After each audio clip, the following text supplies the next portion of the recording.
أعوذ بالله من الشيطان الرجيم. بسم الله الرحمن الرحيم. يا أيها الذين آمنوا ليستأذنكم الذين ملكت أيمانكم والذين لم يبلغوا الحلم منكم 3 مرات من قبل صلاة الفجر وحين تضعون ثيابكم من الظهيرة ومن بعد صلاة العشاء. 3 عورات لكم ليس عليكم ولا عليهم جناح بعدهن. طوافون عليكم بعضكم على بعض كذلك يبين الله لكم الآيات والله عليم حكيم. وإذا بلغ الأطفال منكم الحلم فليستأذنوا كما استأذن الذين من قبلهم كذلك يبين الله لكم آياته والله عليم حكيم. والقواعد من النساء اللاتي لا يرجون نكاحا فليس عليهن جناح أن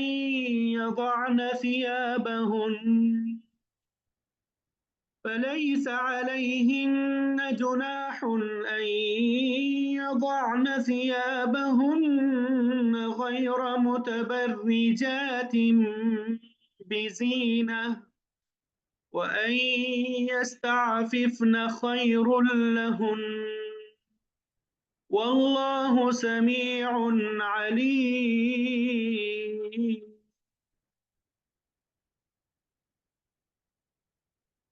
ليس على الأعمى حرج ولا على الأعرج حرج ولا على المريض حرج ولا على أنفسكم أن تأكلوا من بيوتكم أو بيوت آبائكم أو بيوت أمهاتكم أو بيوت إخوانكم أو بيوت أخواتكم أو بيوت أعمامكم أو بيوت عماتكم أو بيوت أخوالكم أو بيوت خالاتكم أو ما ملكتم مفاتحه أو صديقكم. ليس عليكم جناح أن تأكلوا جميعا أو أشتاتا فإذا دخلتم بيوتا فسلموا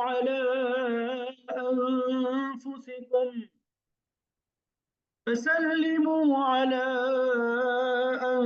أنفسكم تحية من عند الله مباركة طيبة كذلك يبين الله لكم الآيات لعلكم تعقلون. صدق الله العظيم. الحمدللہ آپ کے سامنے آیت نمبر 58 سے آیت نمبر 61 تک تلاوت کی سعادت حاصل ہوئی. اب ان آیات کا ترجمہ اور پھر اس کے بعد تفسیر آپ کے سامنے بیان کریں گے. کل جو آیات ہم نے تلاوت کی تھی ان کا ترجمہ آیت نمبر 57 تک پڑھ لیا تھا. تفسیر غالباً آیت نمبر 55 تک ہم نے کی ہے. آج انشاءاللہ اس کو بھی مکمل کر دیں گے. ٹھیک ہے. اور اللہ نے چاہا کل یہ ہماری صورت جو ہے ختم ہو جائے گی، سورۃ النور جو ہے کل مکمل ہو جائے گی۔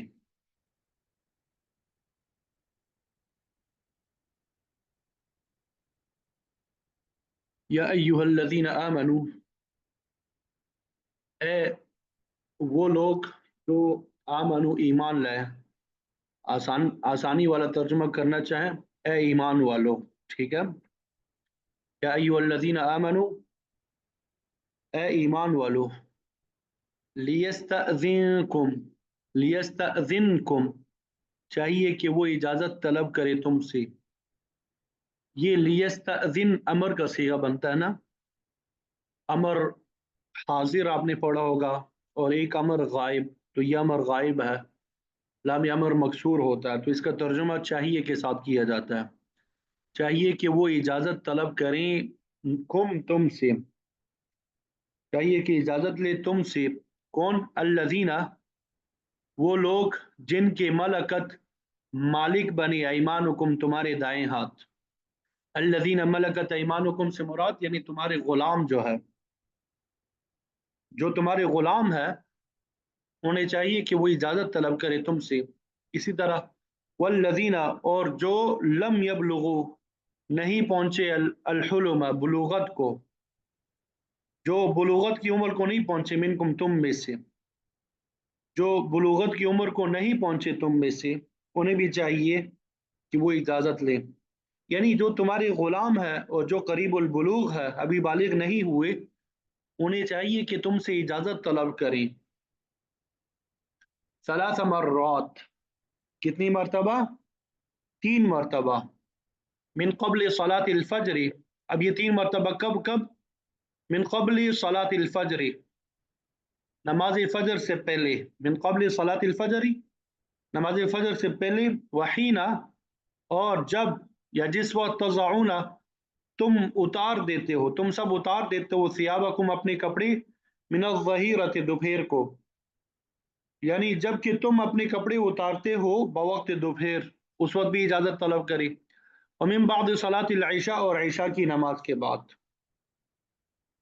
ان 3 اوقات میں وہ تم سے اجازت طلب کرے، ثلاث عورات لکم، یہ 3 پردے کے اوقات ہے تمہارے لیے، لیس علیکم، نہیں ہے کوئی حرج تم پر، ولا علیہم، اور نہ ان پر، جناح، کوئی گناہ، لیس علیکم، نہیں ہے تم پر، ولا علیہم، اور نہ ان پر، جناح، کوئی گناہ، بعدہن، ان کے بعد، طوافون، سب بکثرت پھرنے والے ہیں، علیکم، تم پر، طواف، یہ طواف ہی سے ہے، چکر لگانا، پھرنا، طواف میں بھی چکر لگائے جاتے ہیں، اس وجہ سے طواف کہا جاتا ہے، طواف یہ مبالغہ کا صیغہ ہے،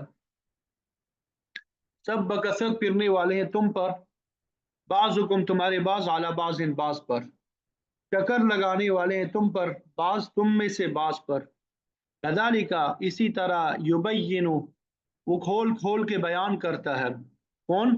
اللہ، اللہ تعالیٰ کھول کھول کے بیان کرتا ہے، لکم، تمہارے لیے، الآیات، آیات کو، واللہ، اور اللہ تعالیٰ ہی، خوب علم والا ہے، کمال حکمت والا ہے، اور اللہ ہی خوب علم والا اور کمال حکمت والا ہے۔ وَإِذَا، اور جب، بلغا، پہنچ جائے، الاطفال، بچے، منکم، تم میں سے، الحلم، بلوغت کو، یعنی بچے جب بالغ ہو جائے، فَلْيَسْتَأْذِنُوا، تو چاہیے کہ وہ سب اجازت مانگے، کَمَسْتَأْذَنَ، جس طرح اجازت مانگی، الذین، ان لوگوں نے جو، من قبلہم، ان سے پہلے ہیں، کذالک، اسی طرح، یبین اللہ، کھول کھول کے بیان کرتا ہے اللہ تعالیٰ، لکم، تمہارے لیے، آیات ہی، اپنی آیتیں، واللہ علیم حکیم، اور اللہ تعالیٰ خوب علم والا، کمال حکمت والا ہے۔ والقواعد من النساء، والقواعد، اور والقواعد، یہ قاعدہ سے ہے، بیٹنے والیاں،